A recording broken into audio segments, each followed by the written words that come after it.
Yes, hello everyone. Hope you're doing well.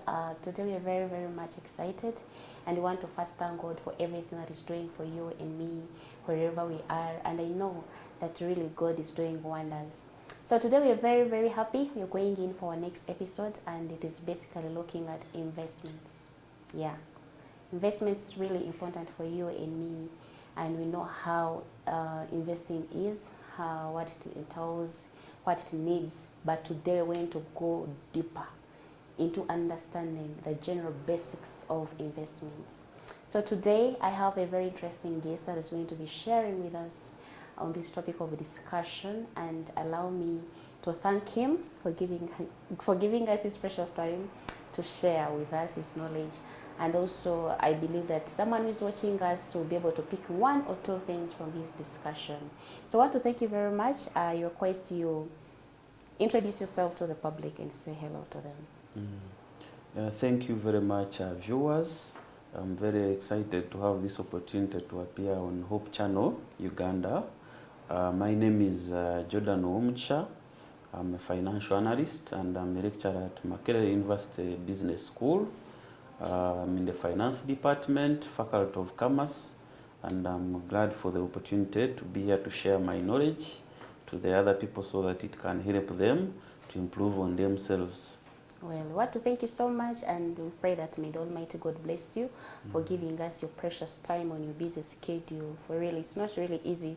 You call someone or you reach out to some people and be like, no, we don't have time for that, for this. But I want to thank you for your precious time, and I believe that people are going to be blessed through your discussions. So what are some of the things do you think someone needs to have on their fingertips before they go in for investments? What are those core things or basic knowledge that someone needs to have or to have on their fingertips before they go in for any kind of investment? Thank you very much for the question. Before you go for any investment, we have to first know your risk appetite. How open are you to risk? There are people who have a high risk appetite and a low risk appetite, whom we call the risk averse. So different businesses are rated depending on the risk that is attached to them, and we usually say that the higher the risk, the more the return. So depending on the risk appetite that you have, you must be able to assess and know that this is the business I need to invest in, and because of the high return, I can maybe invest my 2 million and expect a higher return. Or I can invest little and first see how things turn out. Then I can be able to decide on whether to continue with the investment or not to continue with the investment. Then after analyzing the risk, now you have to know the return. What is in it for me? How much return am I expecting to earn from this business? For example, someone may say, maybe I'm investing in a unit trust and I'm going to be earning 10% of the money that I've invested each year for the rest of the years that I will have invested this money in that particular investment. Whereas some other person may see that that interest is low, so may choose another investment avenue which has a higher return, like business. Because business, generally, you just buy things from the supplier, come put in the business, add a markup on the price that you're selling the products at, and be able to get something from it. So you see that the business, much as it has a higher risk, it has a higher return. So somebody who's looking into earning a higher return from a business may be able to go for the business, and somebody who has a low risk appetite or once is okay with the low return can go for the unit trust investment with its 10% or even 12% interest. Then also you must consider the tax implication of the investment that you are going in. We see that some businesses have a lot of taxes imposed on them. For example, if you are to invest in a business like mining or trading in gold minerals, we see that the government has imposed a very high tax on them. So if you are to invest in them, you must be able to know the tax implications that you are going to face. Or even businesses. For example, people who have businesses that are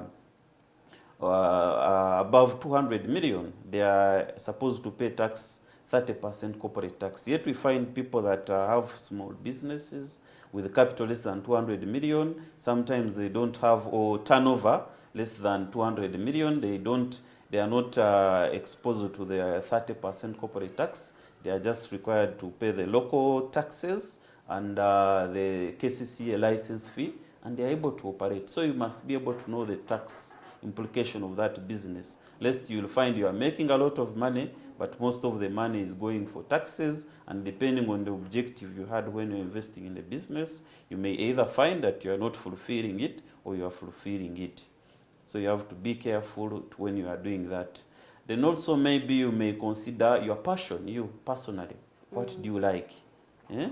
You have to invest in something you are comfortable with. Even when you are having a busy schedule, you can be able to come and supervise it.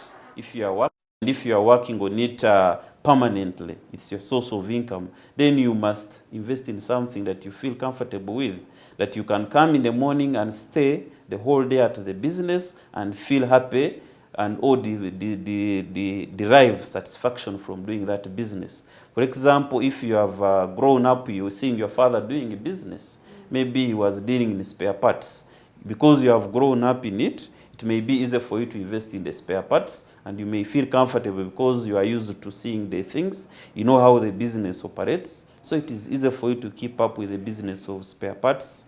Whereas somebody who has grown up maybe with farming may not feel comfortable to come in the spare parts because he has no background, he has no passion, he has grown up in farming and he has developed that passion for farming. So it may be easier for them to start up maybe a vegetable garden and they produce vegetables and sell to the market, or even invest in animal husbandry, rear some animals, sell and be able to get profits. So your passion, you personally, you must determine what do I like. For example, some people they like sports. He has grown up playing football, so he would be willing to invest maybe in sports, selling sports attires, or even participating in sports, playing as a sport, so that he can earn from it. So depending on what you want to, your passion, you have to also invest something that you have some interest in it. Otherwise, if you invest in a business that you have no passion in, and really you get maybe some losses, you might not keep up. Yet we see that business desires a lot of patience and consistency if you are to reach the level that you want. Well, thank you so much for the highlight. Well, I think there are also some people that confuse saving with investments. Is there a difference between those two aspects? Yeah, now saving and investment, they are like brothers. But of course, when it comes to brothers, there's always the older one and the younger one. Yeah. So saving, investment is a younger brother to saving. You have to first save, then you invest. But in simple terms, saving is putting a portion of the money that you are having or you are earning aside to use it later. You are saving it maybe for emergency, or you want to achieve something in the future that you don't have the amount that it necessitates at that particular moment. So you are trying to put bits of money at a time. Maybe you want to achieve something of 10 million. So you save 1 million per year. In 10 years, you have the 10 million. That's investment. Putting money aside so that it can accumulate to help you achieve whatever you wanted to achieve. The saving avenues, you can save in a bank. You open up a savings account and keep saving small money until you reach the money that you want. Then you can also save with mobile money. We have seen the MTN, Airtel coming up with saving avenues where you can save some money and even earn some interest from it. Then you can also save using the circles, the circles that you know. You go in a circle and invest your money. You'll be able to borrow it on it later. Even you allow others to borrow on it. You could, in some circles, you could earn some interest from it. Then you could also save with the village saving circles, where people save maybe 10,000 per day or per week. Then after, they share the money or they use it to do some other things. Whereas when you come to investment, it's a different one. Now saving, investment, you are trying to grow. Just like I've said, that investment is like a little brother to saving. So you are trying to put aside a portion of your money, but you don't want your money to stay static. You want it to grow as it is being invested. So for example, you might invest in a unit trust.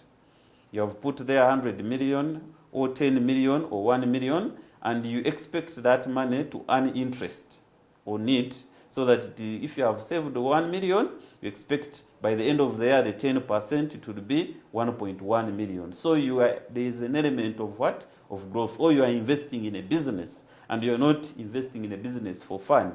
You are putting money there in that business in expectation of earning more profits than the money that you have invested in that particular business. After a certain point of time, after it has reached payback period, you are supposed to get some profits from the business that you can even save now or invest in other avenues.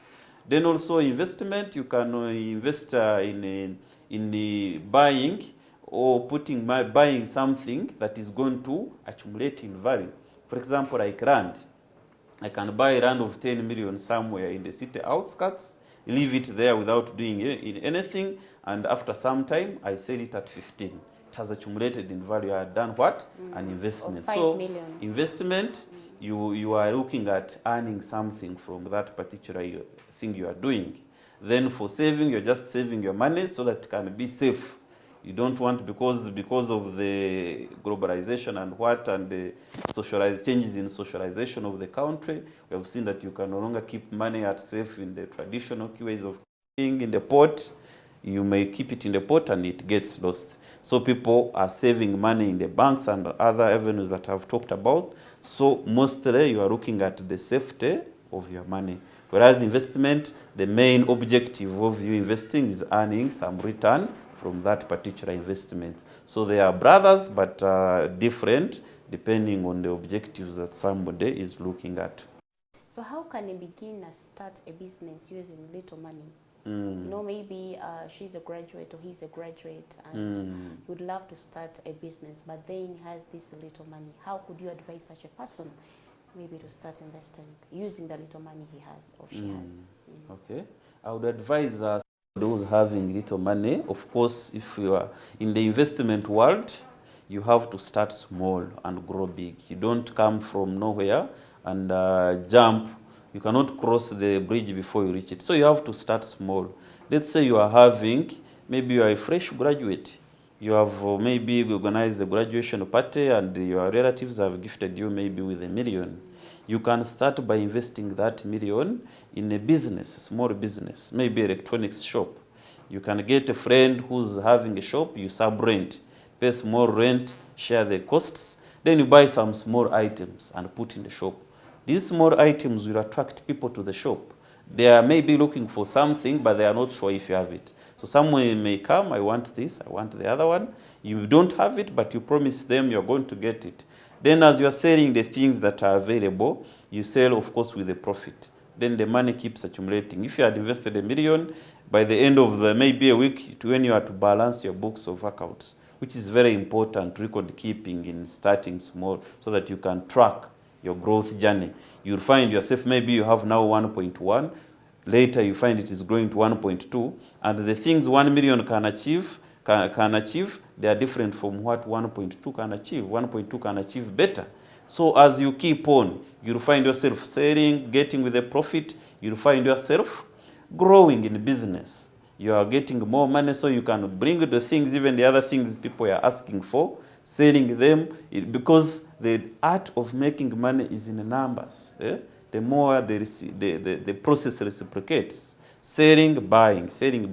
In that process, that's how you make more money. Even in agriculture, for example, most of our Ugandans here, 70%, they're depending on agriculture as a source of income. You very well know, if you want to invest, there are various businesses that are taking place.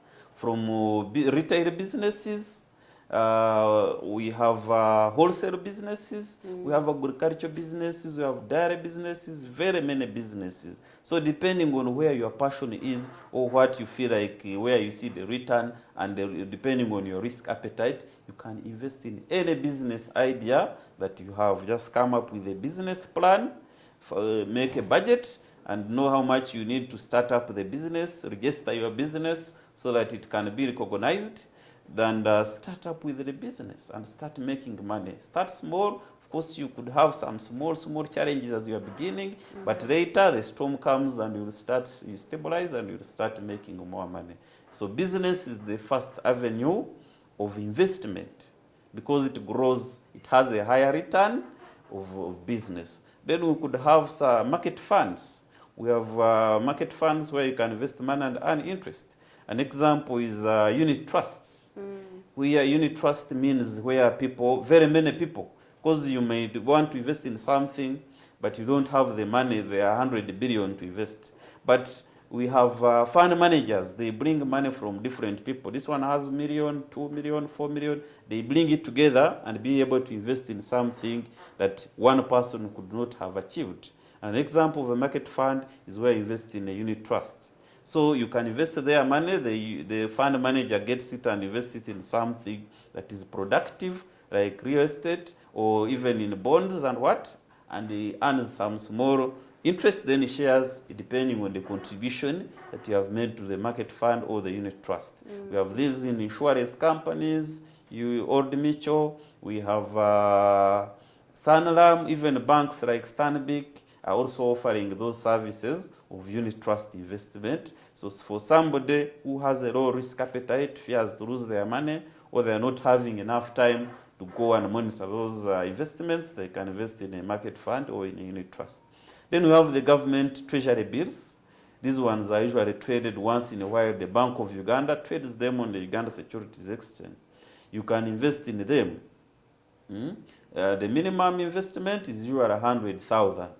You invest 100,000 and they mature usually in less than a year.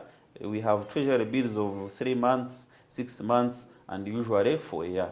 So you invest, the beauty about it is that they are sold on a discount. For example, a treasury bill of 1 million is sold maybe at 900,000, and it is expected to mature maybe in 3 months. So, but when it matures, you are given that fair value that you are supposed to invest that. So you have invested 900,000, but you are earning what?